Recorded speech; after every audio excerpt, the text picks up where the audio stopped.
Hey there, beautiful Texans. Welcome back to the James Show. It's News Talk 820 WBAP, now on FM at 93.3. Do you regret your vote? There's a lot of people on TV that are surprised that people out there that don't seem like they regret their vote yet. What's wrong with these people? Let's just ask my first guest, Victoria Churchill. Do you regret your vote, Victoria? Welcome back to the James Show, but answer first, and then I'll ask the callers when I'm done with you. But do you regret your vote? I don't regret my vote, no, and it's interesting to see how many people the mainstream media thinks should be regretting their vote that aren't.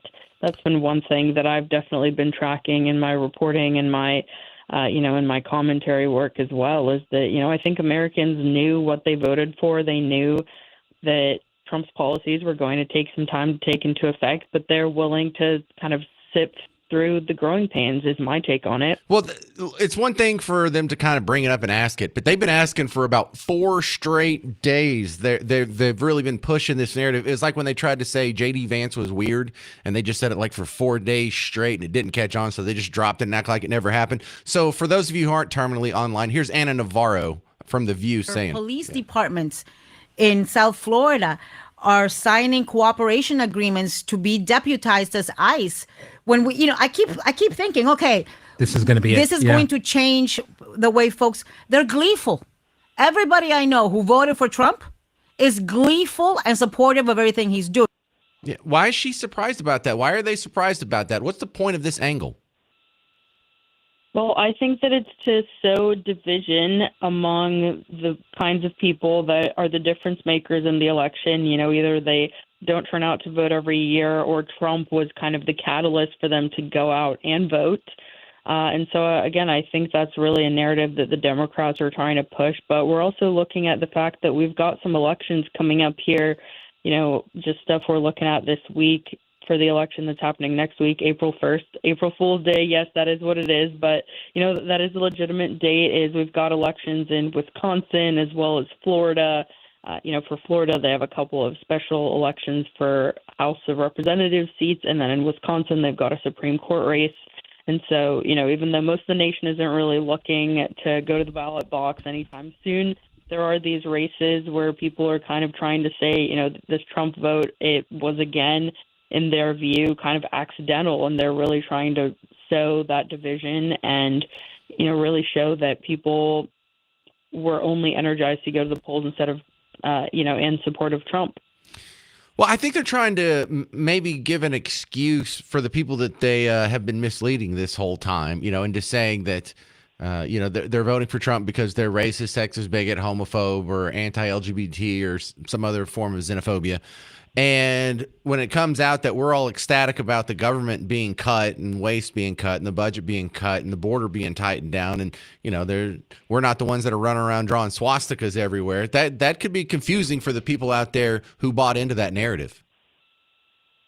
Absolutely. And again, as you point out, it's the people that are unhappy with the current administration that are going out doing things like protesting outside of Tesla dealerships and spray painting Nazi on cars.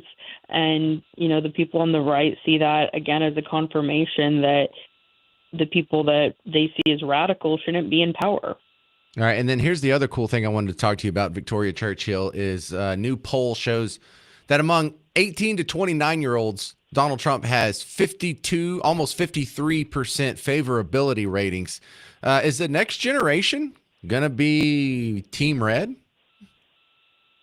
Well, there's been polling that's been looked at for quite a long time now that Gen Z in particular is trending more conservative, of course, than millennials. I myself am Gen Z. I'm a cusper, so I just turned 28 a few weeks ago. So, that puts me right on the cusp there of the millennial generation versus the Gen Z. And, this is really something that I've fought throughout the majority of my life, is telling people that free markets and limited government are really the winning message. And I think more people are catching on. There is, of course, this division that we look at between the genders, which I think still has some time to kind of come to more of a balance, where it's actually young men that are trending more conservative, but young women aren't necessarily. And so, that's still definitely one thing that people that follow politics or follow polling are still going to be paying attention to. But overall, I think this is a good thing. And, hopefully obviously not just in Washington, but in state legislatures all across the country. There was steps made for more conservative governance that, believes in limiting government, like I said, that believes in letting businesses kind of thrive and not stepping in their way with lots of burdensome regulations. And so I think that if people see the good things are happening, not just in Washington, but also out of their state legislatures, they'll be wanting to vote for conservative policies moving forward. All right, Victoria Churchill, this is the litmus test on how old you are. Have you ever owned a phone with buttons? I did. My first phone was actually a Wow. sidekick phone, so it did have actual buttons on it. Wow. What year was that? Oh gosh, I want to say Sidekick. probably two. Yeah, it was the one that kind of flipped out, and so you actually had the full keyboard. Yeah, it slid out. It slid to the side. Yeah, That's yeah, amazing. So, yeah, my kids have never even used a phone with buttons there, so you're ahead of them. Thank you very much, Victoria Churchill, breaking it down. Thanks so much. Who are you with these days? Young Voices, and I know you were with the New York Post during election season, but who are you working with these days? Where do we find you online? Now I'm the national political reporter at Upward News. They're a fun young startup, actually run by a bunch of Gen Z and millennial types like myself. So we're doing some good reporting. So check us out over there. All right. Thank you very much. There she is, Victoria Churchill. Appreciate your time yet again on the James Show. Hey, the next James Show listener meetup is tomorrow. It's going to be happening at Plano Sports Tavern, 7 p.m. or later. You don't have to get there at 7 p.m. We're not doing anything special. In fact, we're not really doing anything. I am going to give out some prizes. I got some little tickets. So there's people that said, I'll donate some door prizes. Fine. So if you want to get some free stuff, judge me based on my appearance, call me fat or whatever. Come on out to the Plano Sports Tavern tomorrow after 7 p.m. It's at the corner of Parker and Custer, but you don't need to know that. Your phone knows where it's at. Just say, phone, take me to Plano Sports Tavern. It knows where it's at. Coming up next, I'm going to ask you the same question here that I asked Victoria Churchill that you heard Anna Navarro be surprised at. Do you regret your vote? If you do, why? If you don't, why not? Is this really what you voted for? I love how they're so shocked by that. 800-288-9227. 800-288-9227. I'm James Parker. It's News Talk 820 WBAP, now on FM at 93.3.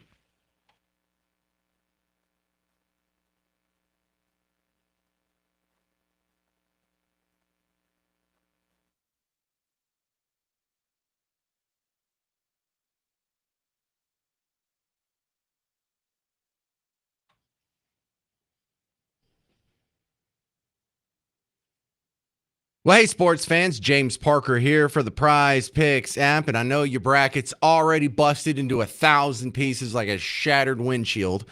However, you can still keep going with the March fun on the Prize Picks app, even if this is what daily fantasy sports is.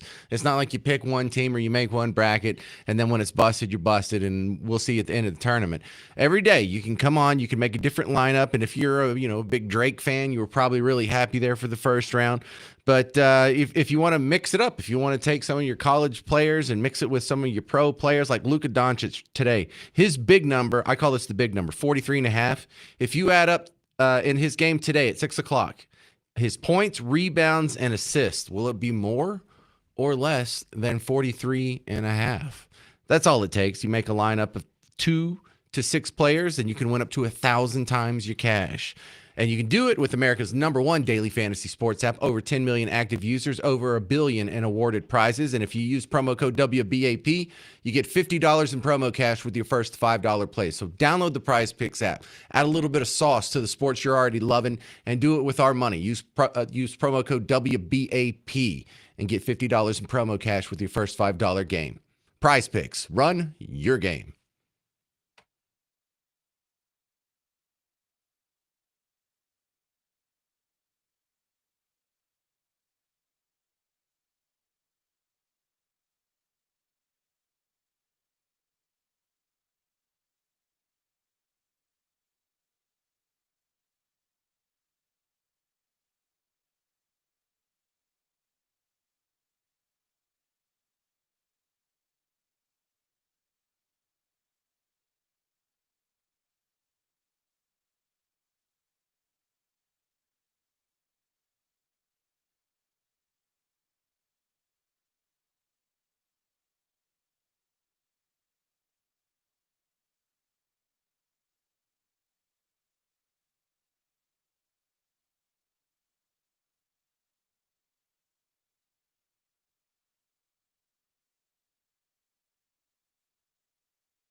Hey there, welcome back to the James Show, News Talk 820 WBAP, now on FM at 93.3. Do you regret your vote? The media seems to be shocked that you don't regret your vote. I mean, they're going out there telling you every day is the apocalypse. Every day it's fire and brimstone and discrimination and hatred and bigotry. And it's just got like, this is the picture they're trying to paint for you in the news. All the stuff's terrible. Did you see 60 Minutes? Well, we have dead Palestinian children and we have people getting fired from D.C. and they're losing their job and they don't know where they're going to live. And you have these nice young people getting deported who you're going to starve if we keep deporting them. We're on the cusp of the next big famine. Jasmine Crockett said you would starve without illegals last week. No, see, media, this is actually what they did vote for. This is actually what all the people, like in the mass of flyover country that you skip over when you go from D.C. to L.A. and back or whatever. No, they were actually voting to secure the border. And these people were actually voting for some of the people that aren't here legally to be sent back to wherever they came from. And they were actually voting for the government to go through and fire some of the people that weren't absolutely necessary. Some people who were spending tax dollars that needed to be retained, canceling contracts, canceling leases, canceling the ownership of buildings and all these other assets to slim down the government. No, this is exactly what we voted for. I think the cognitive dissonance comes because they either honestly think themselves or are trying to push the narrative that the voters for Donald Trump were going based on racism, sexism, bigotry, some bigotry of some sort. And now that we're not running around, I don't know, burning crosses or doing anything white supremacy, I think maybe you're shocked. And I don't mean you, I mean the media. What do you think? Do you regret your vote? I'm not shocked at all. People are getting deported. Is this, you really voted for people to just get rounded up and sent to El Salvador? Well, some of them, yeah. This is Ernest in Dallas here on WBAP. Do you regret your vote? I do not. But I was trying to figure out if you really think all these people that got laid off, they don't regret their vote? Well, according to what we've been told in interviews about... No, I'm just asking you. I know, and I'm answering. Can I get like a whole sentence out, okay. Ernest? Calm down. Dang. Yes, sir. I'm sorry. That's all right. So about 92 to 95% of them were actively donating to Democrats and voting Democrat, registered Democrats. So there is about 5 to 8% of the people getting laid off that may have voted for Donald Trump. Yeah, I bet you they might regret it. Or they might think I'm an acceptable loss for a bigger cause. I don't know. Some of them might regret it, sure. And then the other thing was, so all these town hall meetings that they're having, and they're having people shout down the Republicans, are they all going to the same meeting? Because the story is that it's all the same people going, that they're hiring people to go to the Republican meetings to shout them down. Well, some you really people, think that's happening? Some people are hired to go to attend meetings. Some people just get like a little $10 stipend, or they get a free T-shirt, or they're already part of these other organized groups. And so some of them get paid, some of them don't. I mean, we've known that for years. Usually when people come up and they're all on the same page and they all have the same script and they're wearing the same T-shirt, someone in that room's getting paid. Definitely not all of them. I don't think anyone's making that case. But there is, whenever you see a level of organization like that, it betrays some funding somewhere.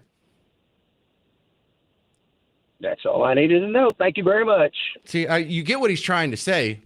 See how angry people are? They totally regret their vote. They're going to town halls and they're shouting at the Team Red representatives. No, that's you. That's Team Blue people going to the town halls. There's not like the Republican Party, no one wearing a Republican Party shirt that's going and shouting at Republicans at these town halls, Ernest, right? How many of these people shouting at their town halls do you think are Republicans that are upset? How many Republicans are upset? I don't think there are a lot of Republicans that are upset. I think there still are some. For you to say that none of the Republicans are upset, I don't believe that. I know some that are Republicans that voted for Donald Trump and think that he's gone way too far on the other side. You either go one way or you go the other way. But I mean, he went all the way to the other side when he got in. He said he wasn't going to do that. He was going to draw the nation together. but that lasted about the time of Yeah, the I speech. also notice people drawing the nation together usually means they implement policies I prefer. That doesn't even mean anything. Like none of us know what policy you're talking about when you say that. Okay. Well, there's a Well, conclusion built into your complaint. Like, why don't you like this guy? Well, I thought he was going to draw us all together. What does that even mean? We were going to come together at least as one. We weren't going to keep on fighting like we are now. It's a fight We're not every time you fighting. get up in the morning. See, this is the thing. Oh, you're not fighting. We are The not fighting. Republicans are fighting. Hang on. Listen. The Republicans are fighting just as bad. Are Republicans setting cars on fire? Are Republicans screaming at town halls? Are Republicans? Hang on a second. Let me finish. I can turn you down. No one can listen to you, Ernest. Are Republicans gathering every weekend and having just a grievance of the week? Are Republicans the one that are blocking highways? Are Republicans the one with foam core signs down at City Hall and like 10 of the towns that are listening to me right now?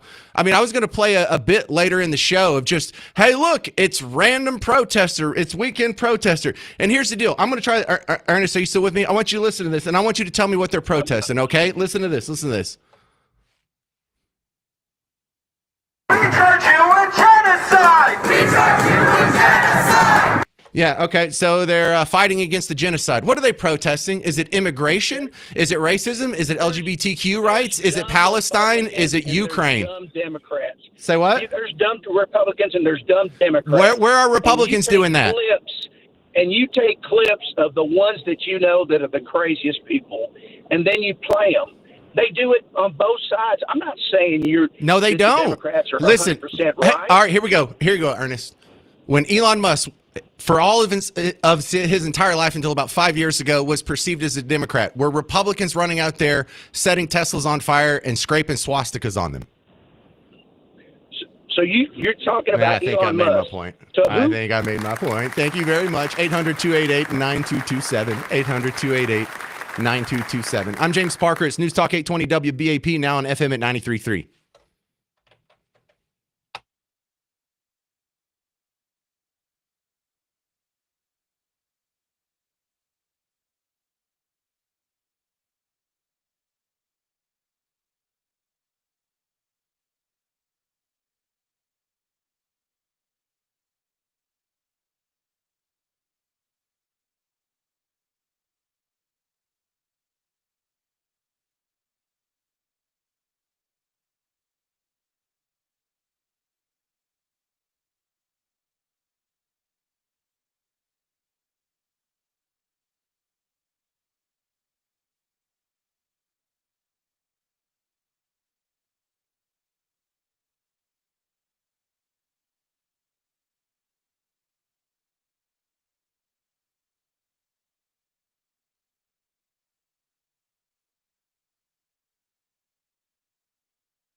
Hey there, welcome to the James Show, News Talk 820 WBAP, now on FM at 93.3. We'll continue taking calls on whether or not you regret your vote, because you're being told you're supposed to. Why are you regretting this by now? 800-288-9227, 800-288-9227. My next guest is a restaurant industry expert, Derek Sims, back on the James Show. And Derek, I'm concerned here because, let me play the official beef song. We have an official beef song? Yeah, beef has its own theme song. I don't know if you've, I think from the commercials we got in the 80s. I think of this song whenever beef happens. I had to look it up, Derek. This is from Aaron Copland. The whole movement is called Hoedown, but it's broken up into little parts. And this is the second one, which I think is called Billy the Kid, something like that. Now you're dating yourself, because I remember this. Yeah, right? So, and it went from Sam Elliott to Matthew McConaughey. But here's why I'm bringing up beef here.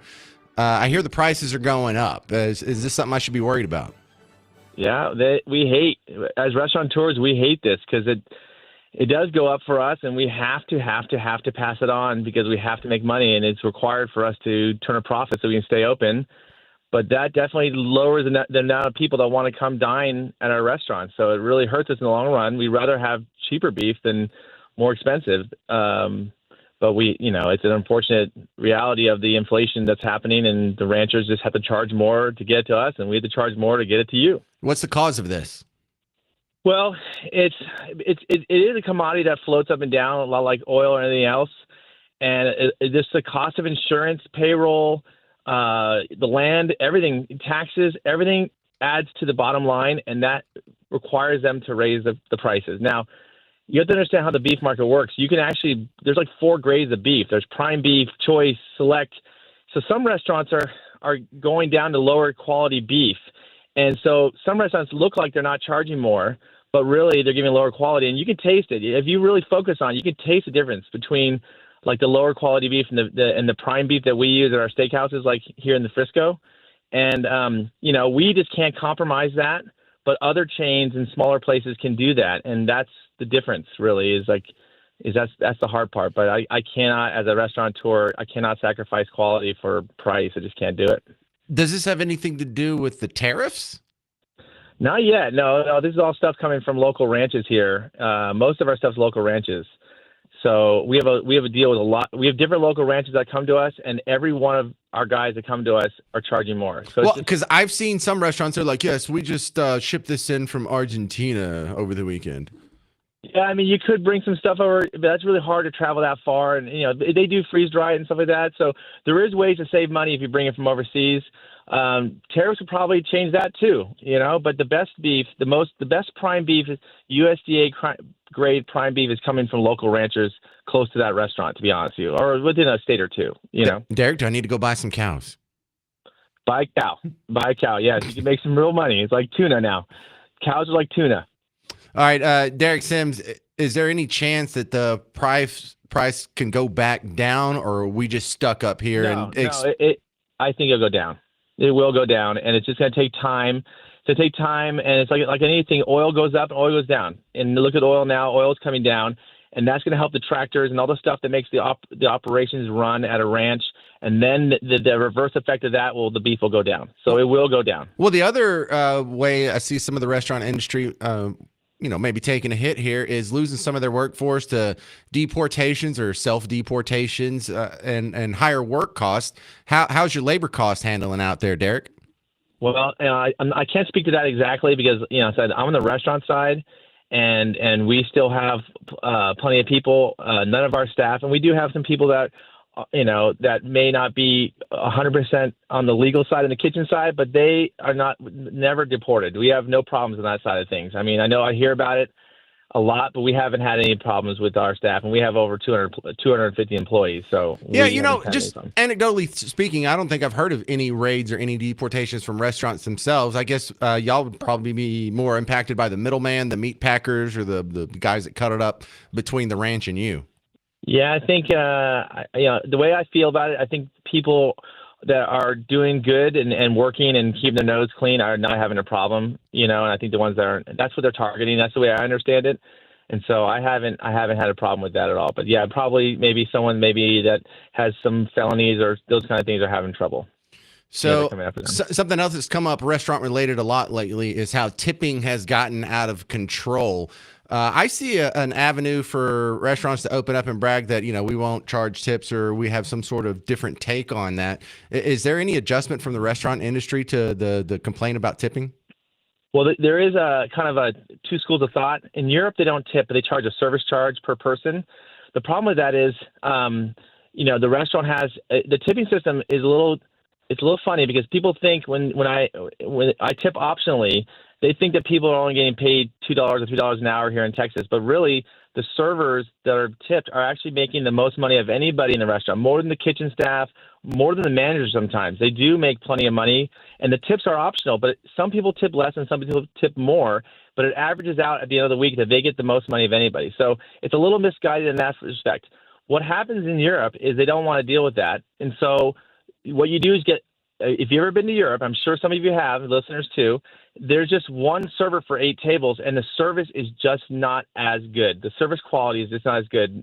Not all the time. You can have someone stellar, but it's just not as good. So when people are running around and you just want that ketchup bottle or you just want that fork, you'd be thanking people when you at least I have a service. And remember, you don't have to tip. It's optional. You can tip 15, 10%. You can give what you think you should give. But the average person gives 18 to 20%, and that averages out almost foolproof every week. And the wages are set the way their wages are set so that the payroll. Remember, restaurants only make 3 to 5%. We don't make a lot of money, so it's very, very. It's not something we can incur another cost on. And what will happen if we incur the cost? If they force us to do it, the restaurant will close, and that's just the unfortunate fact. And that restaurant that you like to go to will not be there. And you'll be at home cooking for yourself, and you'll be wishing that you had that tip opportunity again. All right, what's your home base up in Frisco? Yeah, we're in Frisco, in the Star, and we have a couple of other areas here. So thank you very much, Derek Sims, restaurant industry expert. Appreciate your time on the James Show. Thank you. Got worried about the price of beef. I had steak last night. But you know how they have the 3 levels? They have like the super nice one and the mid-grade and the bottom. Oh, at Parker household, we just we love that bottom tier. That's the James tier. I aspire one day to make it all the way up to the prime, eat that actual good stuff. I also one day I would like to have like a new car instead of buying a used car. These are things I aspire to. Like I already made the first big leap in life. I went from an Android to an iPhone, and I just can't go back. 800-288-9227. We will continue with some of the political unrest. A lot of ire has been focused on Elon Musk. You'll hear his response coming up on the James Show. It's News Talk 820 WBAP, now on FM at 93.3.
Hey there, welcome to the James Show, News Talk 820 WBAP, now on FM at 93.3. Do you regret your vote? Why does the media think you're not liking what you see? 800-288-9227. 800-288-9227. Why does the media think you would regret getting rid of USAID, funding a global warming coloring book in Liberia? Why do they think you would regret scaling down the Department of Education that has made our kids dumber and college less affordable? Why do they think you would be against locking down the border and just stopping to what was a wave to a small trickle of illegal immigrants coming across the southern border or the northern border? Why do they think you wouldn't like that? This is right in line with what he promised. You know, like no one voted for Elon Musk. No, Elon Musk was standing next to him for like the last 4 months of the election cycle. He was speaking at his events. He was wearing the Doc MAGA hat and his weird South African accent and jumping around like a cartoon character. No, I think they knew that they were getting Elon Musk. I think they wanted that. I think they wanted all these cuts. But I'm just so you know, I'm not making this up out of thin air. This is Anna Navarro. She's usually on The View, but she's on, I don't know, someone else's podcast. Just shocked that they have no regrets. Police departments in South Florida are signing cooperation agreements to be deputized as ICE. When we, I keep thinking, okay, this is going to be going to change the way folks. They're gleeful. Everybody I know who voted for Trump is gleeful and supportive of everything he's doing. Isn't that a good thing? Why do you see that we're all gleeful and your side is running around setting Teslas on fire and blocking the highway and protesting every week and screaming about a genocide in Gaza and this is what you do for your weekends now? And we're not the upset ones. We're the happy ones. So here's my theory. This is cognitive dissonance. This is them expecting because they've been told and they've believed that you were making your vote based on hate. You were making your vote based on fear and anger and antipathy toward people who are different than you. But really, you were just voting to lock down the border and cut government spending and maybe the Department of Education, a couple other, priorities here and there that he's just going down the box, ticking them. So you're not surprised.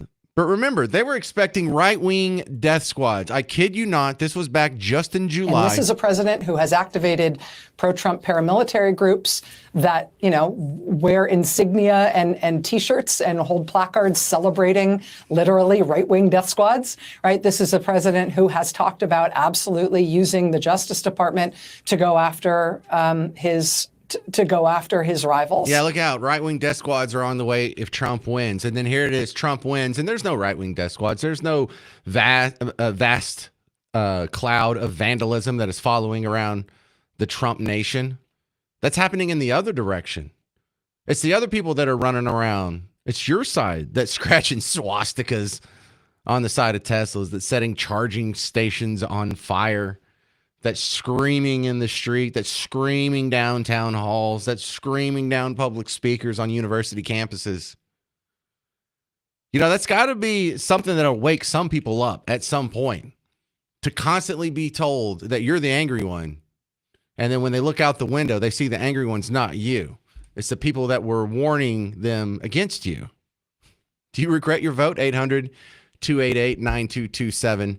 800-288-9227. Coming up next, Jeremy Rosenthal, my legal expert for the James Show. It's News Talk 820 WBAP, now on FM at 93.3.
Hey there, all you beautiful Texans. Welcome back to the James Show. It's News Talk 820 WBAP, now on FM at 93.3. Got all kinds of legal questions for my next guest, Jeremy Rosenthal. But let me go ahead and ask you some of these real quick, because there's a list of things that I just want you to be mulling around in your head when I'm about to have a conversation with the de facto lawyer on the James Show, Jeremy Rosenthal. Number one, there's a bill in Austin that would require proof of citizenship to register to vote.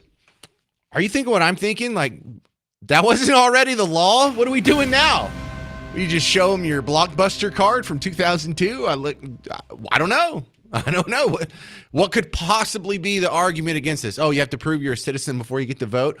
What a monster. So I'll ask about that. I'm also going to ask about, there's this viral video that I saw last night that I'm not even sure if it's real, but it looked like a 7-year-old girl in Texas was getting a tattoo. And I'm, bro, that's legal? That's news to me. I'll have to ask him about that.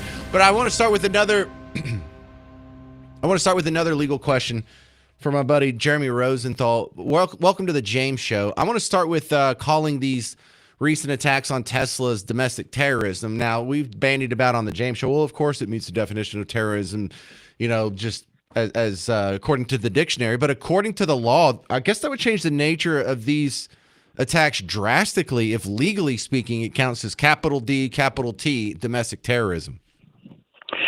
I don't know. I mean, think of it like this. I mean, so when you typically would define terrorism, you're talking about attacking a governmental target or an infrastructure target or doing something that incites kind of mass fear. No. See, so that's the definition there. That wouldn't. It's violence or intimidation for a political cause, usually in a civilian angle here. So, like 9/11 wasn't attacking government infrastructure or exactly right. So yeah, and it can't just be fear; it has to be fear for a political cause. Yeah, I think that I think you could get there just based on the infrastructure. Okay. And so I mean, when you're talking about a specific kind of car, especially something or electric chargers that have the Tesla logo, I think you're attacking infrastructure. I don't think it's really hard to get to the terroristic nature of it. To me, where I think the issue is look, okay, you're throwing a Molotov cocktail. Terrorism. You are vandalizing and hitting with the baseball bat 17 cars, causing $400,000 worth of damage. Terrorism. You spit on a Tesla, not terrorism. Right, and like the guy that keyed the Cybertruck at DFW, and that's on. We all saw it on video about a week ago. That doesn't really feel like we should put him on a military transport and ship him to Gitmo. But the Molotov cocktail guys, I'm a solid maybe on that. Yeah. Look, I mean, everything is a matter of degree. And one parallel that I've heard is January 6th. There are people who made detailed plans, had walkie-talkies, had all sorts of paraphernalia, and there's other people who just happened to be there who wanted to see the president talk, and were in the wrong place at the wrong time. So everything is always going to be a matter of degree. But I think that, I absolutely think that this is domestic terrorism. If you are attacking our infrastructure, if you are trying to, again, incite fear based on some type of political belief or some type of ideology, if that's not domestic terrorism, I don't know what is.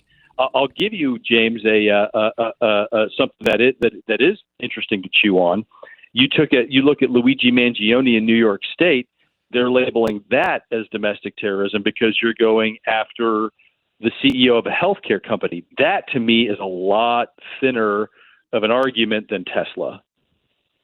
Agreed. And this is why we have you on. You're supposed to break down that nuance, not make new questions, Jeremy. No, sorry, man. Sorry. The next legal question, this one kind of blew my mind. State Senator Brian Hughes from the Mineola area, which is over by Bug Tussle, filed a bill that would require proof of citizenship to register to vote. I thought this was already the law. What's going on there, Jeremy? Well, proof of citizenship's a tricky thing. Well, you've obviously got, so first off, you got a couple of things. You've got the state enforcing something that the federal government sort of has taken the domain of. That's your bigger issue. But even supposing that, what do you have to prove that you're a citizen? A social security card, a driver's license? I mean, what? And so Birth certificate, maybe. Yeah. I mean, you're going to require. I mean, you sure, a birth certificate could be difficult. I mean, who carries that around with them? The problem that you have there as well is that, I mean, obviously, the harder you make things the harder you make it for anybody to vote, the more innocent people are going to get sort of cut out of that. I don't know if you've ever. I was born in Los Angeles County, which is so very easy to deal with when you're trying to get vital records. Let me tell you. I can't hear you. Everyone's upset.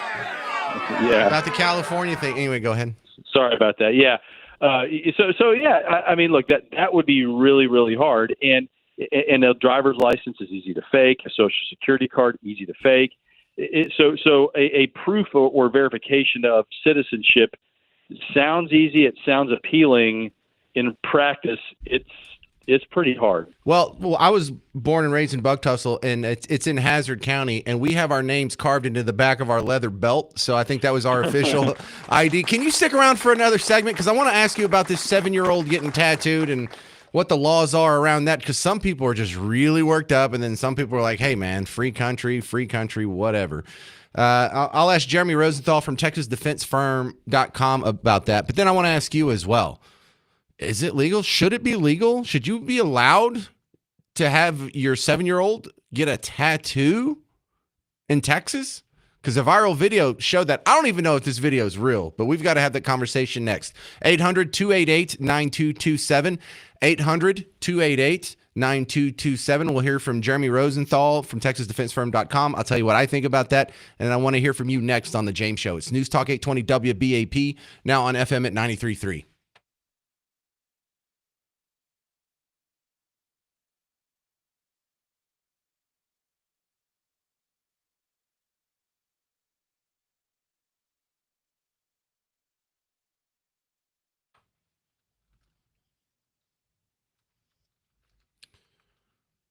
So, hey, homeowners, if you're in the WBAP listening area and quite a bit to the south of where I'm broadcasting now, you had more nasty storms over the weekend, and now you're kind of worried about your roof. You're missing a shingle or two, or maybe you see a brown spot.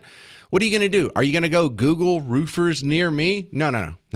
Terrible idea. James Parker here for Blue Ribbon Roofing. That's where you're going to go first. You're going to go to their website, and then you're not going to take some guy on the radio's word for it. You're going to read through the hundreds of Google reviews. Most of them are 5-star, talking about how they're backing up the promise of being, hey, they're a local family-owned company for over 31 years. They have crews that have been with them for years and years. These aren't just wandering nomads sticking their sign in the yards and hoping you call. These are people who are going to be around. If you do happen to have an issue and you need them to live up to their warranty, doesn't it matter if they've been here for a while, 31 years? There are people out there who offer a warranty on a roof for longer than they've been in business. Now, what sense does that make? That's why you're going to start with BlueRibbonDFW.com. If you mention it, you heard it on WBAP. They'll give you a free ridge vent ventilation upgrade. And that's okay if you don't know what that means. If you don't know, a soffit vent from a hole in the ground. But Blue Ribbon DFW can walk you through it. They're a family-owned business. I trust them. Casey trusts them. Bob over on the ticket trusts them for years now. BlueRibbonDFW.com. BlueRibbonDFW.com.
Hey there, welcome back to the James Show. News Talk 820 WBAP now on FM at 93.3. Continuing with my buddy, the legal analyst for the James Show, Jeremy Rosenthal from TexasDefenseFirm.com. Jeremy, and you person listening, you want to get that real quick? I want you to listen to this viral video here. You can't see what I see, but this is a 7-year-old, it looks like, at a tattoo shop getting a big tattoo on her thigh and then down on her knee. Now, I don't know if this is real because she's kind of wincing, like it sort of hurts. But I saw some of my buddies get a tattoo and they're like sweating bullets. See, like, did it hurt? Not really. I'm getting a tattoo. And so I don't know where I stand on this one. Jeremy, I don't know if this is a real video or if this is a really good fake just to get a whole bunch of attention. But everyone's pointing out in the comments that, bro, that's not legal in Texas. Do you happen to know the laws around getting tattoos in Texas, Jeremy? I would hope that that's not real. But if this happened in Texas, this would absolutely be an offense. This would be injury to a child. Yep. And anytime you are causing pain to a child, that's what's called bodily injury, which is it's pretty liberally defined. It's any kind of physical pain or illness, impairment of any kind of physical condition. It's basically ouch. And if there's no discipline behind it or there's no medical justification behind it, then it's going to be illegal. I mean, you might be able to make a religious argument, although it doesn't sound like that's what's happening here. Yeah, so I went and digging, and I remembered reporting on this when it got passed. There is an exception for a minor getting a tattoo in Texas if you have parental consent, if you're covering up an already existing tattoo that has something nasty in it, like a cuss word or obscenities or like a swastika or something. Good for you, man. Yeah, no, I've not handled a case like this, and I've not seen that. And good for you for digging that up. I didn't know that, but yeah. I don't like digging this stuff up because, Jeremy, when I was reading through that, this also includes you're not allowed to, if you're a minor, even with your parents' permission, to go into one of these tattoo or piercing shops and have tongue splitting. Do you know what tongue splitting is? Go ahead, ruin my Yeah, day. it's exactly what it sounds like. It's when they cut like a 1-inch incision in the front of your tongue, and then you have a forked tongue like you're some kind of damn lizard. And then some people are just into that. And why would you do that to your own kid? God, I can't believe I had to read that today. Anyway. Yeah, no, that's you got to go to the bottom of the internet to find that stuff. I mean, but you know, like I said, I just don't know that there's any justification for it. I would hope that video is, I mean, it's depraved even if it's fake, but I would hope that it's fake. And yeah, you just hate seeing stuff like that or hearing about stuff like that. Well, when you have situations like this, do the parents even get in trouble, or do the kids get in trouble, or does just the tattoo artist get in trouble? Well, everybody but the kid. I mean, the kid's a kid, right? If a child's 7, the age. So this is actually, some news everybody can use. The age for criminal responsibility for a juvenile is 10. You cannot be prosecuted until you're 10 years old. And depending on what the kid does, I mean, there's probably exceptions that, you can bump up a certain offense if there's a younger child than that. But 10 is the age that under the family code, which dictates juvenile justice, that's the age where a child can be arrested. But no, a kid's a victim here. The tattoo artist, you would think, is certainly guilty.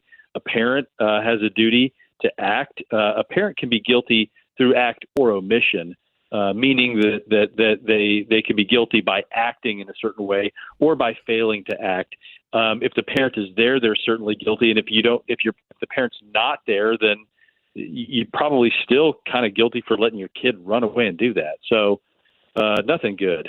So I think this is legal in a handful of states where they say if you have consent from your parent or guardian, there's no bottom age to that. And like Nevada has just no regulation whatsoever. I guess you get tattooed on your eyeball when you're an infant or something. Those people are crazy, and I'm not going to mess with that. But look, if you're insisting on getting your kid a tattoo and they're only 16, you can go to Florida. Or if you want to go even younger, from driving distance from here, New Mexico, Missouri, maybe Alabama. They don't have a minimum age specified. So I like seeing how that goes from state to state. One more thing. Since I got 1 minute here, let's make it fast here, Jeremy. The bill that's being bandied about in Austin right now that would ban kids from having cell phones in class. How does that ring through you? Because I'm not sure I mean, I know I don't like that bill, but I mean, I like the intent of the bill. But is there some sort of legal or rights concerns from a lawyer? Well, you got to look at the content, and you've got to look at, is it a neutral bill? In other words, does it apply to everybody, and does it police any type of speech or an expression? And I don't know that it does. I mean, if you're just talking about taking phones away from kids and not letting them possess it, I'm struggling to see where you're making a decision. Let me based on reframe this is that. Okay, but that's not. Yeah. Why does Austin get to decide and not each school district get to make their own? Because I don't think it should even be on a school district level. I think the principal at each campus that oversees that. So maybe even within the same school district, the elementary school takes the cell phones, but the high school doesn't. You know, and I would like to see 1,000 schools do 1,000 different things, so we at least have a body of information to know which one does work better. Well, I don't know that a school district can't make that decision now, but I know that if Austin does make that decision for them, then that's the decision. And you could also pass a law that says that Austin delegates that to the school districts. I would love there's that. a number of ways that you could do that.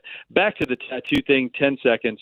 You could also be guilty of what's called serious mental injury to a child, which is a first-degree felony. If anybody needed any reason not to have their child tattooed, it could even be a first-degree felony, 5 years to 99 or life. So there you go. Good stuff. All right. Well, don't get your 7-year-olds tattooed, people. Goodness. You coming out to the James Show meetup tomorrow at Plano Sports Tavern? I'm going to do my best. All right. Jeremy Rosenthal, TexasDefenseFirm.com. Appreciate it, sir. Coming up next, we have a bunch of Tesla owners trading in their electric vehicles at record levels. What the heck's going on?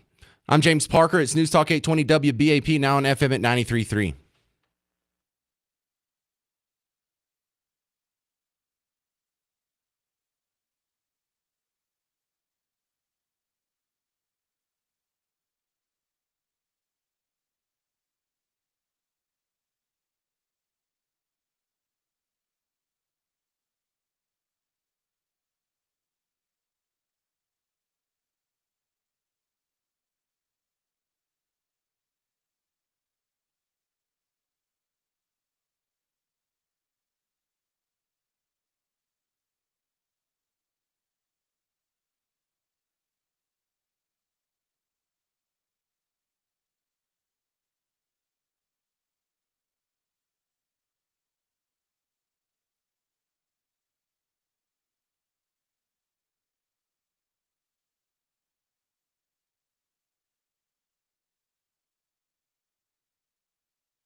Well, hey there. Welcome to the James Show. News Talk 820 WBAP, now on FM at 93.3. I'll continue asking the question, do you regret your vote? But everyone who's reached out, either an email, james at WBAP.com, a Facebook message, some guy sent me a direct message, or two people on Twitter/X, whatever we're calling it these days. Everyone says no, don't regret it at all. Well, I bet you there's some Tesla dealers out there who aren't too happy about the results of the election, and not necessarily because they disagree with the guy who won, but because it means their inventory's on fire. Scott Barradell from Idea Grove's coming back on the James Show. Look, you help people manage their brands like that. Or is this Tesla thing going to blow over, or is half the country going to hate that brand forever? It could certainly be the latter. Elon Musk has done something that's you just can't do if you want your brand to be successful in 2025, and that's he's taken a political position that is just not aligned with that of a lot of his customers, and he's so visible about it that it's affecting sales big time. I just saw something that in Europe sales are down 45%. It's not good. Well, could he maybe no longer be the world's top-selling car manufacturer and just end up being a niche car company? Like Fox News only services half the country, and they're the most successful basic cable network out there. Yeah, he could. It's just that he started. Look who were the original fans of Tesla. They were people that were on the other side of the political spectrum, people that are very concerned about the environment, sustainability. Well, that's who the core base of Tesla was for a long time. Now it's expanded. I think there was a recent survey that showed that more Republicans have turned to Tesla and fewer Democrats. But it's really kind of doing a complete 180 in terms of who your customers are. Well, what if they change their name and come up with a different logo, and then they have like a board of directors, so Elon Musk is just one of many? Could that sort of salvage the brand? I think the only really way to keep Elon Musk's influence from causing the kind of damage it has, and there's no question that it's caused a lot of damage, is for him to just be out of the picture altogether. To be an investor, but he can't be the face of the brand. He can't be. I don't think he could be on the board. I think he would just have to step down. I don't think that's going to happen, but I really think things like changing the name of the brand or things like that would just be cosmetic. People know at this point he's deeply associated with this brand, and his name recognition is crazy high in the U.S. now, far more than it used to be. Well, I try to think of other companies who've taken an extreme position in politics. Now, almost all of them have gone left of center. So I really just want to focus on the ones that are right of center because there's fewer of those. But the examples don't look too bad. Like Chick-fil-A and Hobby Lobby seem to have weathered their support of Team Red better than I thought they would 10 years ago. Yeah, I mean, I think that they've been always pretty consistent. They've gotten more publicity along the way, but Chick-fil-A has always been closed on Sundays and always had the point of view that it has on things. And yeah, sometimes activists on the other side have tried to use it to start boycotts and things like that. But the bottom line is they sell chicken sandwiches, and it's like Mayor Pete. He was asked one time what he thought about their, policy, their viewpoints on, LGBTQ and so forth. And he said, I might not agree with their views, but I like their chicken. And so, maybe it would be nice if people could do that with Teslas too. But I just think Elon Musk has come down so hard on opponents here. Chick-fil-A was kind of in the background. They didn't have like their CEO running around going to the White House, making pronouncements that would, alienate people so intensely, which is what Elon Musk has been able to do. All right, so let me ask you this, Scott Barradell. I come to you and I say, Scott, I have a bar. I want to make it a MAGA-themed bar. Would you recommend for that or against that? Or here's what I suspect. I think location would matter, because if you're out where I'm from in Bug Tussle, or maybe you're out in like far north Dallas and someplace that is kind of deeply red, I think that would be a good idea. Or is it ever a good idea? Well, you can It's like I always tell people, I tell my clients, and, when it comes to issues like, say, climate change, you can be in favor of sustainability, do all the same things, and not step on a minefield like talking about climate change, and alienating people.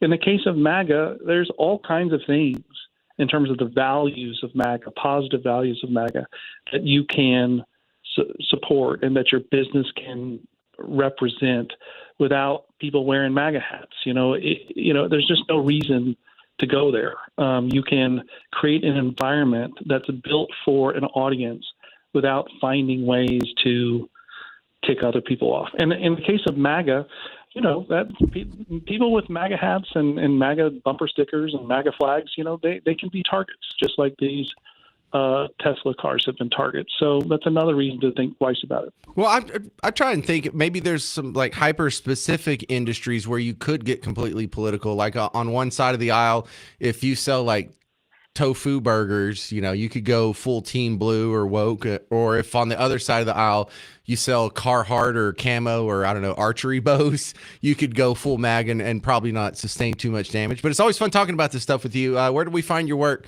Scott Baradell? Well, my agency is Idea Grove, and you can go to ideagrove.com. Thank you very much, sir. Scott Baradell on The James Show.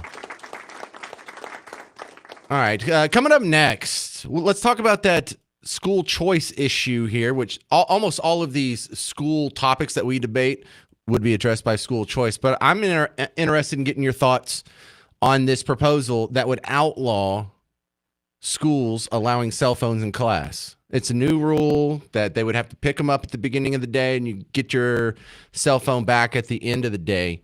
Do you think that would help? Do you think that's a good idea? 800-288-9227. 800-288-9227. Should cell phones be banned from schools? I'll tell you what I think next on The James Show. It's News Talk 820 WBAP, now on FM at 93.3.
Hey there, welcome to the James Show, News Talk 820 WBAP, now on FM at 93.3. What do you think about this new bill that would ban cell phones from schools? Now, there's a couple of nuances to this. The kids could still take their cell phone to school, but they would either have to put it in an electromagnetic bag that can't be opened. I've seen the videos of the kids at the end of the day. They all have to take their electromagnetic bag up to it's like a shoplifting prevention machine, that unzips it or opens it so you don't shoplift from, I don't know, wherever you do your shoplifting, Gap or Limited or Gadzooks or whatever. Did you just say Gadzooks? Focus, okay? Now, I was listening to Casey Bartholomew, and he's perfect on topics like this.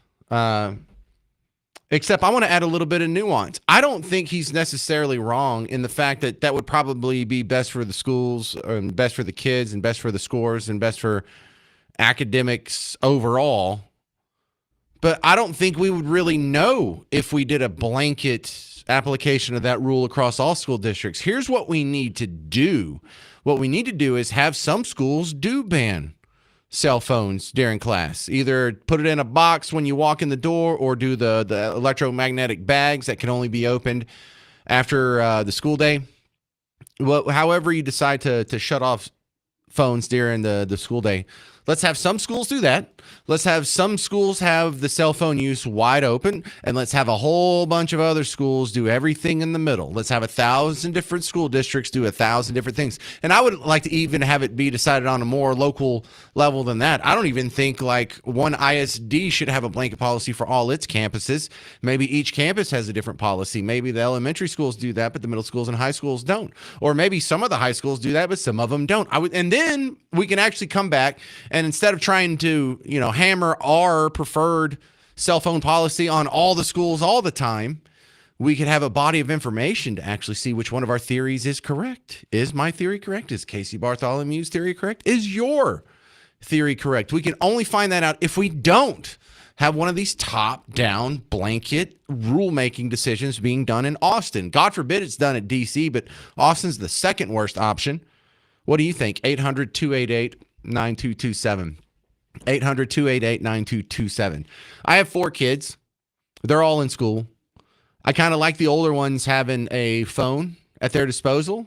They seem to handle it pretty well because the teachers will take it from them if they pull it out during class. So they sometimes text me when they're between classes or at lunch or at homeroom or at recess. And really, I like to be in touch with my kids that much. I like getting the constant updates. These are my little buddies. I only have a few more years until they stop calling me altogether, and we can all cry about that later. But I'm really not 100% sure where I stand on this, which is why I 100% stand against this law. Does that make sense? Like, I don't want there to be a blanket rules for all of the schools because I'm not sure if I'm right. And this law, even if it's doing the right thing, we won't know it's doing the right thing unless we have a bigger body of information to actually garner that. Does that make sense? 800-288-9227. This is Holly in Dallas. You're on WBAP. What do you think about prohibiting cell phones in schools? What you just said, my kid goes to a school where they have the magnetized pouch. It's called a Yonder pouch. And so they go in, they have it before school, they lock it up, and then they get it after school.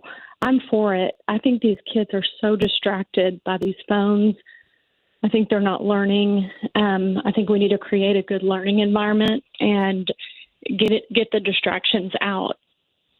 And it's called, what's it called? A Yonder bag? A Yonder pouch.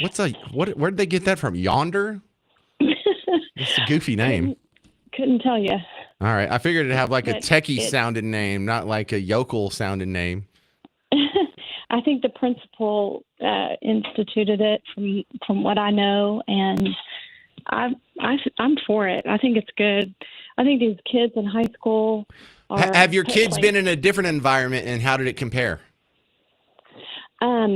They have been in a different environment. They were at a school where they couldn't have their cell phones on at all.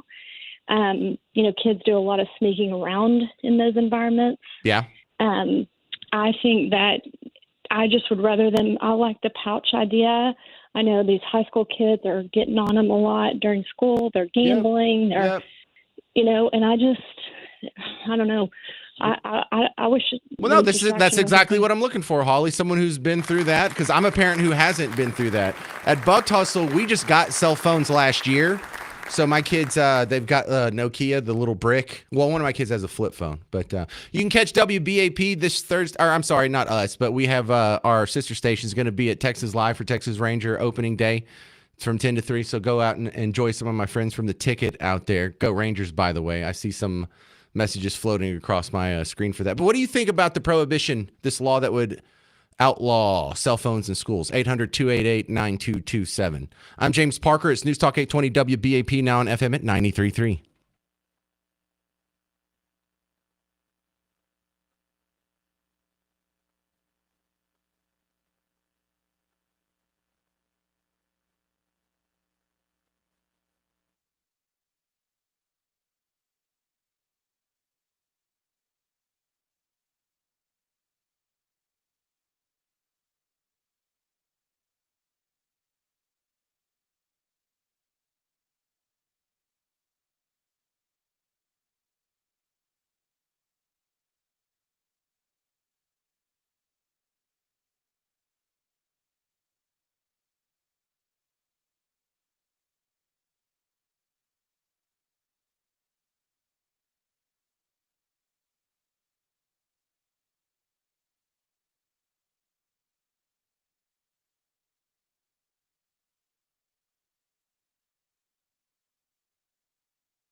Hey there, all you beautiful Texans. Welcome back to the James Show. It's News Talk 820 WBAP, now on FM at 98.3. Yeah, you just heard another report there. Attacks on Teslas continue, incendiary devices this time as they were described in the news report. Is this just going to be a phase? Is this going to die down soon, or is this something that's going to be with us for a while? Terry Schilling is my next guest from the American Principles Project. I knew they would be angry at the results of the election, but this is angrier than I expected, Terry. That's right, James. And thanks so much for having me, man. Love coming on. Listen, this is what Democrats do, right? They called that violent summer where they were burning down entire cities and even outside the White House. They took over the city of Portland. They called that the summer of love, right? These are sick people, and they only know how to act in violent ways. You look at how conservatives and Republicans do it. You put Dylan Mulvaney, who's transgender, whatever, on a Bud Light can. Guess what? We're not going to burn down the Bud Light factory. We're going to not buy Bud Light, right? Target puts transgender, stuff in the children's section. Guess what? We're just not going to shop at Target. But these are violent people. They're sick, and they all need to go to jail if they're doing this violent stuff. Well, Terry, you don't even have to go that far to get a parallel here, because we have the perfect comparison when Tesla was perceived to be on Team Blue. Were they spontaneously combusting? No, that's right. That's right. The thing is that the Democrats are just violent people. They think that the ends justify the means, and this is their history, right? Like, this is what the communists do in every country, is they get super violent to try and intimidate people. The key here, James, is that we don't get intimidated. I'm encouraging people. I have a Tesla. By the way, if anyone wants to do acts of violence, I've been parking in my carport, so that way I get a free new car and a brand new house if you guys do anything to it. But, I'm encouraging everyone to buy a Tesla, support Elon. He's cutting out all this waste, fraud, and abuse. He's one of the most patriotic guys out there. We have to support these guys, and we can't show any fear or cave. Well, a couple things. Tap the brakes. I can't afford a Tesla yet. I'm barely afford my 10-year-old Toyota. But also, not all Democrats are angry and violent. I think this is just a small fringe within the community of Democrats, because I know a lot in my personal life, and every single one that I've talked to has said this is wrong. I'll give you that, okay? Look, but the thing is, where are the leaders? Where are the leaders condemning this? We don't have them doing that. In fact, Tim Walz, the governor of Minnesota, by the way, in Minnesota, 3.5% of Minnesota's pension fund is invested in Tesla stock. But here's a guy that's getting on these front stages in front of thousands and thousands of people and millions of people online and saying that he loves what he's seeing with the Tesla stock happening because of all this violence. It's absolutely crazy. So, yeah, obviously we're not talking about the average Democrat voter who likes their Social Security, likes their Medicare, and might be part of a union. We're talking about the fringes. But these leaders that are in the Democratic Party that are elected to represent them, why aren't they condemning these attacks? And why isn't anyone in the media calling on Democrats to call for a ceasefire on these attacks? It's absolutely crazy. They have this violent base. I'm not arguing with you. I'm just pointing out here, like, what you're saying is correct. And also, I'm not surprised, because they never call out attacks. They didn't call out the George Floyd rioters. They didn't call out the Antifa rioters. They didn't call out, like 10 years ago, they weren't calling out the Occupy protesters that were setting up camps in downtowns and in parks all over America. So I'm not surprised they're not calling it out. They never call it out. No, but we do need to have an open door for all of the normal Democrats out there, because you're right. We shouldn't paint with such a broad brush. I've got really good friends who actually crossed over and voted for Donald Trump this election because they just couldn't cast a vote for Kamala. But they voted for Barack Obama 2 times. They voted for the Democrat over my own father when he was running for Congress. I don't have that, reasonable. but I do have Democrat friends who stayed home. I think that was a lot of them because they couldn't stomach either of them. But there are some reasonable Democrats out there, and in fact, I would say the majority of the Democratic Party is pretty reasonable. If you look at there's polling on this actually. 67% of Democrats support President Trump's executive order protecting girls' sports and kicking out transgender identifying males. Right? Like, there's normal Democrats who are with the rest of us. 67% of Democrats are with us on this. So there's a lot of good normal Democrats, so we shouldn't forget them. Well, Terry Schilling, from American Principles Project, I was looking at, I know I'm getting way ahead here, but I was looking at the latest poll that came out, I guess it was about 8 days ago, on who would be the Democrat frontrunner right now for the primaries for 2028. And at the top, AOC, Bernie Sanders. Okay, those seem like the more strident of progressives. Do you think they'll do better than Kamala Harris? I do think they'll do better than Kamala because they aren't trying to be whoever voters tell them they want to be in that current moment. I think one of Kamala's biggest problems is that she was too much of a chameleon. She was whoever she needed to be in front of it at that time, right? So that's why she sits down with a transgender identifying male and goes on and brags about how she was the first elected official to secure a taxpayer-funded sex change procedure for an inmate. You know, like, I mean, I don't think maybe AOC would brag about that, but it would at least be sincere. I don't think Kamala actually cared, but, you know, we'll have to see how this all plays out. But right now, I think the Democrats are lacking a lot of leadership. Who would you, if they paid you $1 million and they're like, give me who you think would be our best candidate, who would you pick? I think the one that scares me the most is Gavin Newsom for a very simple reason. One, the media will never play his contradictions or show him flip-flopping, so he'll get a lot of, Democrat and independent, swing voters on board because he's a very skilled politician. You know, you have to be very skilled to be the governor of California. I know it's super Democrat, I know it's progressive, but you've got to be able to juggle a lot of flaming swords, and Newsom does that in California. And I don't think we should rest on our laurels against him. All right, I want to put this in your head, Terry Schilling, and when this comes up in about 2 years or so, I want you to remember that James Parker from WBAP said it first. I think their top candidate would be Mark Cuban.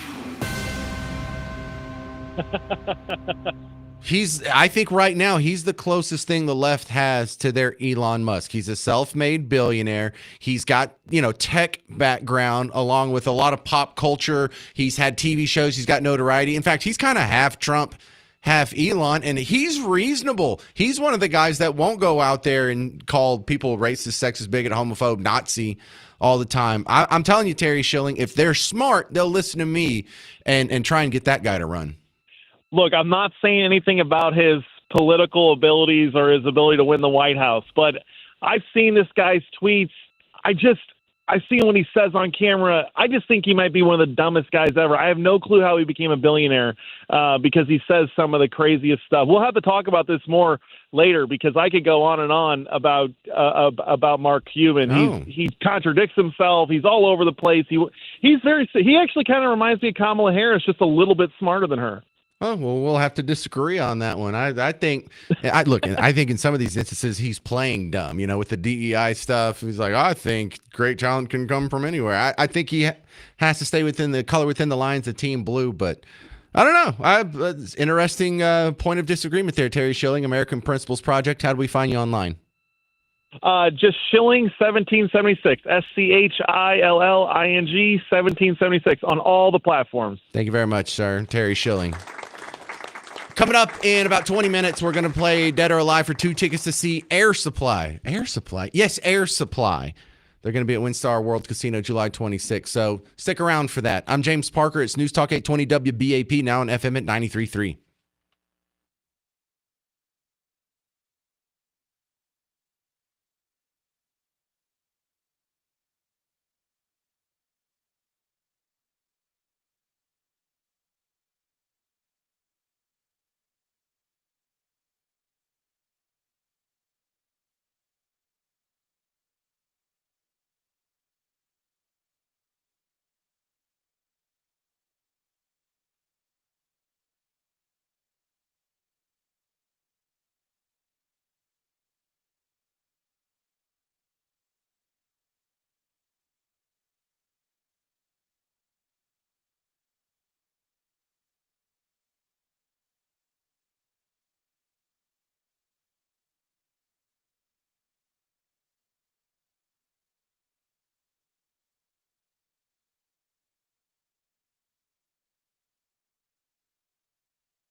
Hey there, welcome back to the James Show. News Talk 820 WBAP, now on FM at 93.3. In 15 minutes, we're going to play Dead or Alive.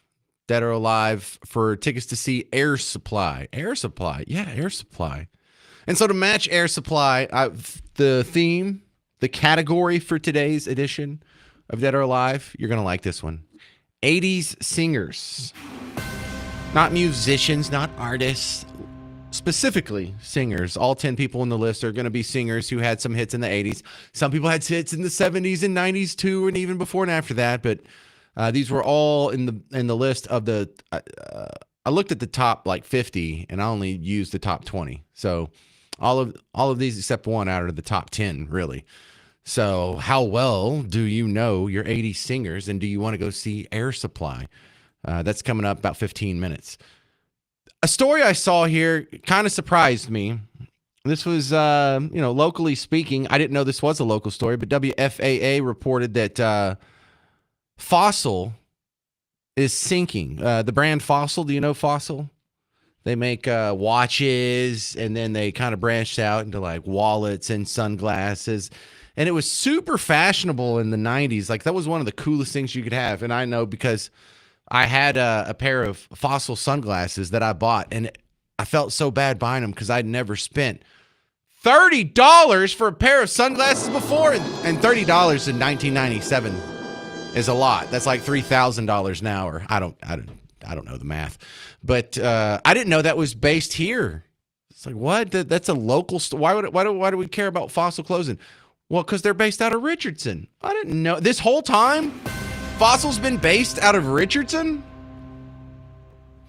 And then I kind of think to myself, it's like, oh man, what a great brand. I can't believe it's going out of business. And then I'm thinking, well, Parker, when's the last time you bought something Fossil? It's like, you got me. It's maybe since 1997. So, you forget about all these brands that you just assume they'll be around forever, And so I'm thinking, well, maybe if they wait long enough, it'll come back in style.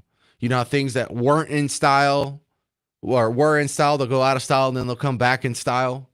So that makes me think, well, if they could have a renaissance, what other brands from the 90s or that era deserve a comeback? Are we going to get No Fear shirts again? Do you remember No Fear shirts, Garrett? Are you too young for that? Did you ever have a No Fear shirt? Do you know what I'm talking about? Nah, that's a no. What about, I know you don't know, Yaga shirts. That was only cool for about 18 months, and then they all disappeared from the stores, I think, when Gadzooks went out of business. Do you even know what Gadzooks is? Did you ever go into Gadzooks? Do you remember that? The Dare? Okay, the drug shirts. I don't know. I think that's always in style. I would like to bring back Jams, actually. Those were really cool, the big floral shorts. Or I really don't understand why Hypercolor went away. It was kind of embarrassing in the winter when they would only be colored around your armpits because that was the only warm part of your body. But one I don't want to come back is Jinko. Can we not bring Jinko pants back, please? 800-288-9227. Your thoughts on Jinko? I'm just kidding. Call in. We're going to play Dead or Alive next for tickets to see Air Supply. They're going to be coming to town.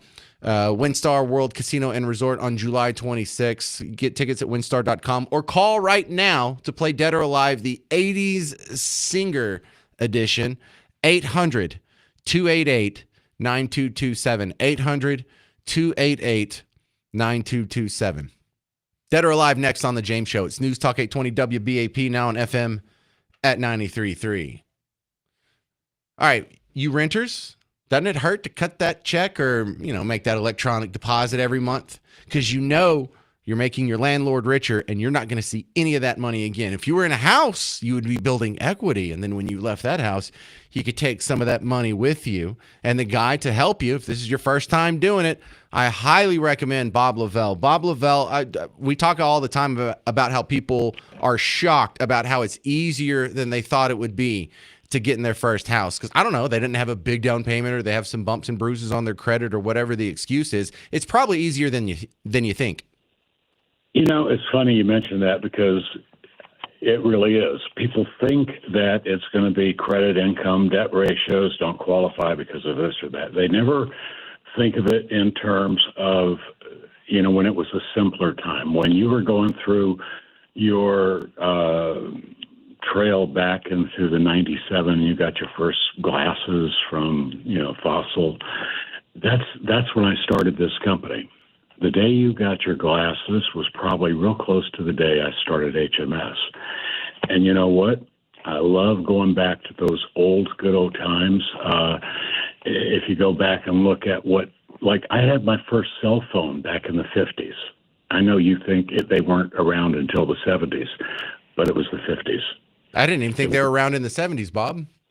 No, I got my actual first real one that, you would hold up to your ear and it covered half your face. That was around 71.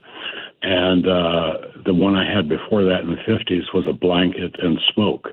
But it was still a mobile, I could take the blanket with me, do smoke signals anywhere. But you're wondering where we're going with this, aren't you? Well, probably somewhere about getting into a house. I never even thought of that. That's a good idea. You have the best ideas, James. And the people that do think it's so hard, there's only one way they're going to find out.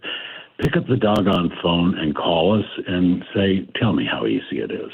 972-392-9595.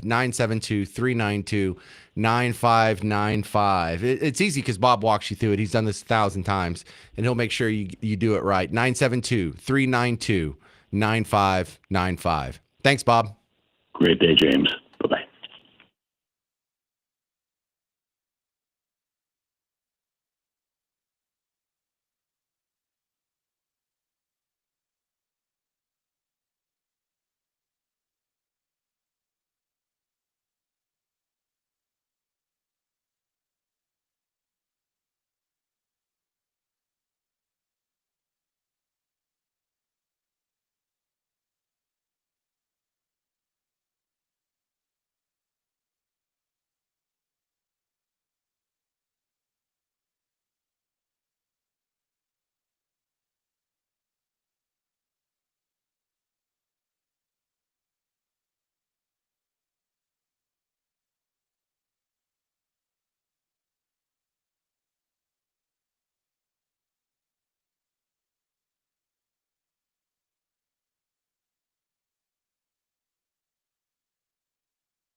Welcome to the James Show, News Talk 820 WBAP, now on FM at 93.3. I am not above bribing you to listen to this show, and that's exactly what we're doing here. It's time to play Dead or Alive. We're going to be playing for tickets to see Air Supply. Ooh, I'm not going to tell you to call in because the phone lines are all full. So with that, let's just go ahead and get to it. Yeah, thank you, Mr. Jovi. Welcome to Dead or Alive. This is the game show on the James Show, where I give you 10 celebrities. You have to tell me if they are dead or... Calm down, people. You have to tell me if they're dead or alive. Today's category, 80s singers. 80s singers. Today's prize, 2 tickets to see Air Supply coming to WinStar World Casino, calm down, and Resort on July 26th. For the rest of us, we're going to get tickets at winstar.com, but some lucky caller is going to get them right here. We're going to start with Stella. Stella in Irving, are you ready to play Dead or Alive? Yes. All right, Stella, here we go. Number 1 in the 80s singer edition, Prince, Dead or Alive? Dead. There you go. Good start there, Stella. George Michael from Wham and a great solo career, Dead or Alive? Dead. George Michael died in 2016. Christine McVie, the other lady from Fleetwood Mac, not Stevie Nicks, but the other lady from Fleetwood Mac, is she dead or alive? Alive. No. Oh, Christine McVie died in 2022. Hang on, don't hang up. If these other fellas are a huge embarrassing failure, maybe it'll come back to you, Stella. This is John in Arlington. You ready to play Dead or Alive, John? Yes, sir. All right. Eric Clapton, dead or alive? Oh. Dead. He's alive. 79 years old. Decent guess, though, because he's up there. And he's done more than his fair share of intoxicants, if I remember correctly. Eddie in Heath, are you ready to play Dead or Alive? Yes, sir. The lead singer of Foreigner, his name is Lou Gramm. Is he dead or alive? Alive. Lou Gramm is alive, 74 years old. Well done. Pat Benatar from the band Pat Benatar, dead or alive? Alive. 72 years old. She looks pretty good, too. I saw a recent picture. Not bad. He was the lead singer of the band In Excess. His name's Michael Hutchins. Is he dead or alive? Dead. He is dead. If you want to Google how he died, you get a good giggle out of it. Phil Collins from Genesis, dead or alive? Alive. Alive, 74 years old. In bad health, but he's still with us. Tom Petty from Tom Petty and the Heartbreakers. Eddie and Heath, is he dead or alive? Dead.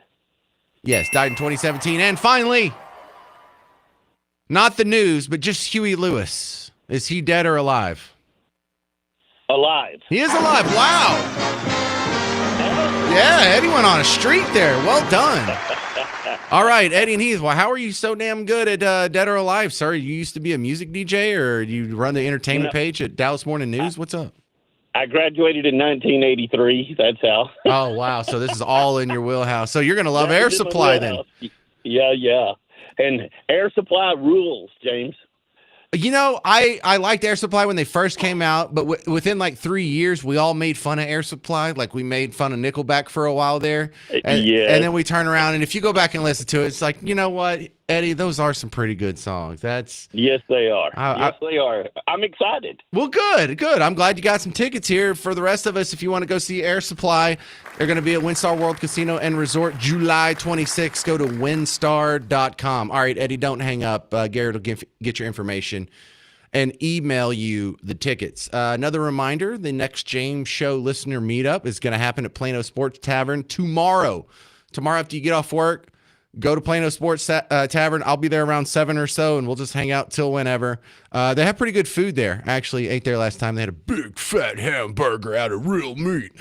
And actually got the hamburger steak. So I got one of those giant patties, and I had them put cream gravy on it just to be a weirdo. But there's going to be some giveaways there. I have an amazing grand prize from the WBAP vaults, where we're giving away a CD, The Best of the Fun Guys from WBAP in 2001. But some other people are reaching out and pitching in. Hey, I got some T-shirts. I could use that as a giveaway. Yeah, you can use that as a giveaway, and as long as it's funny and it's something that the James Show audience will like, then yeah. And you know what? You don't even have to tell me in advance. Just bring it at the time, and we'll figure out how we're going to give that away. Thank you to the nice ladies over at Leela's Boutique for the Trump T-shirts. That looks pretty cool. So we'll have a bunch of fun stuff there. You can meet me, judge me based on my appearance. Apparently, there's a guy that wants to meet Samantha in Dallas because he thinks she has a nice voice. Don't be creepers, guys. Let's all be cool. Can we do that? All right, Plano Sports Tavern tomorrow, 7 p.m. Parker and Custer. Your phone knows where it's at. Meet me there. And then we'll end the show coming up in the next segment. I have a couple funny sound bites from the great comedian Bill Maher, who's sounding more and more like you and me every day. I'm James Parker. It's News Talk 820 WBAP, now on FM at 93.3.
Hey there, welcome to the James Show, News Talk 820 WBAP, now on FM at 93.3.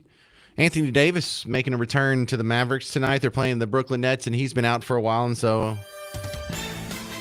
All right, there's one guy we have back.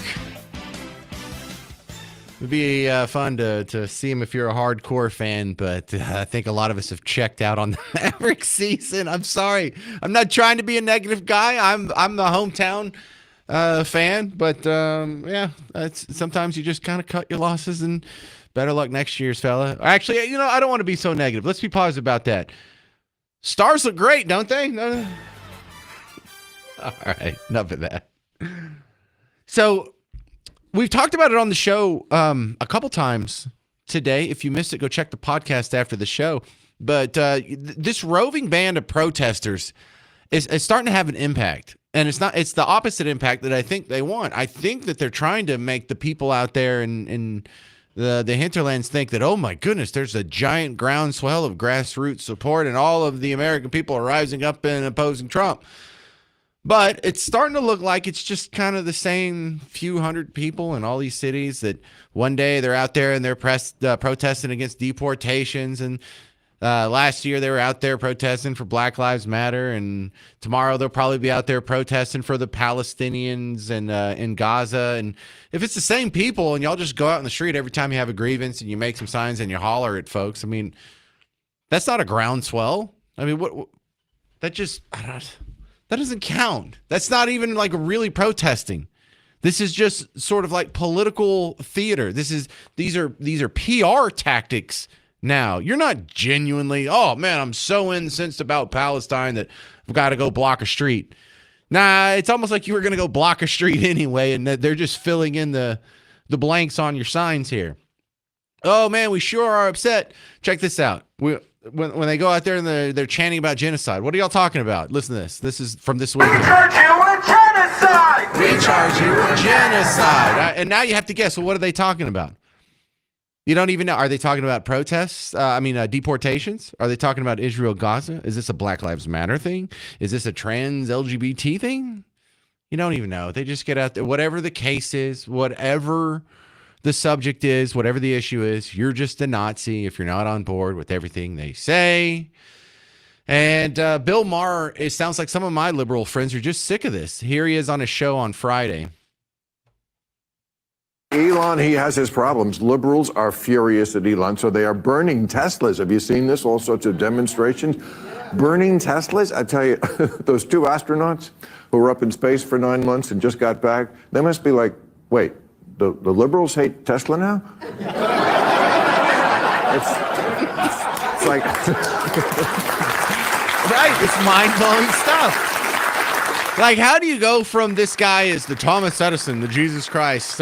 Like, if you do believe in catastrophic man-made global warming, Elon Musk, even with his little MAGA dalliances, has probably prevented all kinds of hurricanes and tornadoes and droughts and floods and probably saved millions of lives. So shouldn't you be able to overlook the fact that he's trimming the Department of Education? No, these people are betraying that it never really was about climate change. They're not even sure if they agree with that or if it's just a convenient bludgeon for their political opposition.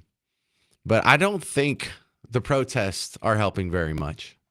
That's going to do it for the James Show. Coming out and hang out with us tomorrow at the James Show Listener Meetup, Plano Sports Tavern at 7 p.m. till whenever. Parker and Custer, I'll be there. A bunch of other people will be there. I hope you will be there. Ask your phone. They know where it's at. Plano Sports Tavern, James Show Meetup tomorrow, 7 p.m. Stick around. Mark Levin's up next. I'm James Parker. It's News Talk 820 WBAP, now on FM at 93.3.